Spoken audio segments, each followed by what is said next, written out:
সাত সকালে সমস্যা সমাধানে অ্যাক্টিভ জলপাইগুড়ি সদরের বিজেপি বিধায়ক অনন্ত দেব অধিকারী। জলপাইগুড়ি পুরসভার ২৪ নম্বর ওয়ার্ড গৌরীয় মঠের মোড় থেকে কমপ্লেক্স যাওয়ার পথে করলা নদীর ধারে রাস্তার পাশে পুরসভার বিভিন্ন ওয়ার্ডের ময়লা জমা করে রাখে। দীর্ঘক্ষণ ময়লা জমা অবস্থায় পড়ে থাকার কারণে চরম সমস্যার সম্মুখীন এলাকার বাসিন্দারা।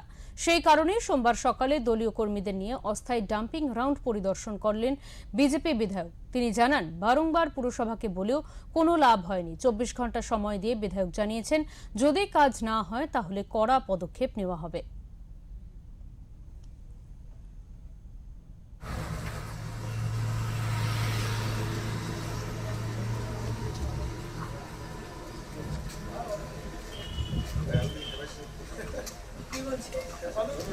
জায়গাটা আমার ঠিক আছে, ওই জায়গায় আমি করবো, কিন্তু সব ঠিক আছে।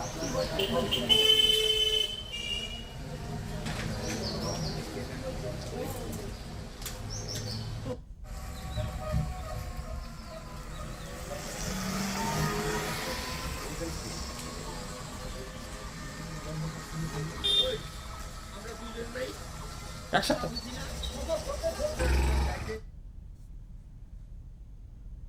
আমরা এই বিষয়ে কথা বলে নেব। আমাদের সঙ্গে টেলিফোন লাইনে রয়েছেন আমাদের প্রতিনিধি উজ্জ্বল হোর। উজ্জ্বল, যে খবর দেখা গেল এই মুহূর্তে যে বিজেপি বিধায়ক তিনি সাধারণ মানুষের সমস্যার সমাধানে সকাল সকাল রাস্তায় নেমে পড়েছেন, ঠিক কতটা কাজ করতে দেখা যাচ্ছে তাকে এই মুহূর্তে, কি জানা যাচ্ছে সে বিষয়? এখন নতুন রাজ্য সরকার শপথ নেওয়ার পরে এবং বিধায়করা তার নিজস্ব এলাকায় ফিরে এসছেন এবং ফিরে আসতে কিন্তু যে বিভিন্ন জ্বলন্ত সমস্যাগুলো রয়েছে সাধারণ মানুষের, তার মধ্যে জলপাইগুড়ি শহরের অন্যতম একটি যেটা জলপাইগুড়ি পৌরসভার ২৪ নম্বর ওয়ার্ডের মধ্যে পড়ে। এই অংশটি এর আগেও বিতর্কের কেন্দ্রবিন্দুতে উঠে এসেছিল। কেন এই আবর্জনা স্তূপকে প্রাক্তন মুখ্যমন্ত্রী মমতা ব্যানার্জি যখন জলপাইগুড়ি এসেছিলেন তখন সেটাকে ঢেকে রাখার জন্য নীল সাদা কাপড় দিয়ে ঢেকে দেওয়া হয়েছিল এবং এখনো সেই একই পরিস্থিতি রয়েছে। জলপাইগুড়ি তৃণমূল কংগ্রেস পরিচালিত পৌরসভা এর দিকে এখনো দৃষ্টিপাত করেনি। সাধারণ মানুষের জীবন ওষ্ঠাগত। এই অঞ্চলের মধ্যে একটি নাম করা স্কুল রয়েছে, একপাশে খেলার বড় যেটা স্পোর্টস অথরিটি অফ ইন্ডিয়া তাদের শিবির রয়েছে, প্লাস এখান থেকে বহু মানুষের যাতায়াত করেন এই পথটি ধরে। এখানে এই দুর্বিষহ বন্ধ নিয়ে কিন্তু জনগণের প্রতিবাদ দীর্ঘদিন ধরেই ছিল, কিন্তু তৃণমূল পরিচালিত জলপাইগুড়ি পৌরসভা আজ পর্যন্ত সেখানে কর্ণপাত করেনি বা কোনো কাজ করেনি।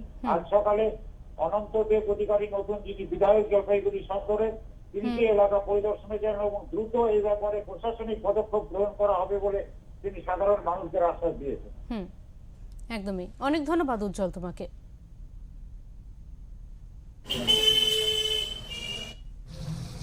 দেখুন, এই রাস্তাটা গৌরীয় মঠ থেকে নতুন ব্রিজ পর্যন্ত যে একটা ভ্যাট আছে পৌরসভার, সেটা অপরিকল্পিত এবং ইনসাইন্টিফিক মানে নন সাইন্টিফিক অবস্থায় আছে। এরা এই এলাকায় যত লোক ছাত্রছাত্রী এবং জনগণ যাতায়াত করে সবাই নাকের রুমাল দিয়ে যাতায়াত করে। এবং আমার আজকে আমি এমএলএ হওয়ার আগে এবং মানে যখন থেকে ভোটে দাঁড়িয়েছি এবং এমএলএ হওয়ার পর কয়েক হাজার লোকের কমপ্লেন আমার কাছে আছে। এটা সবাই কমপ্লেন করেছে যে এই রাস্তায় চলাফেরা অযোগ্য।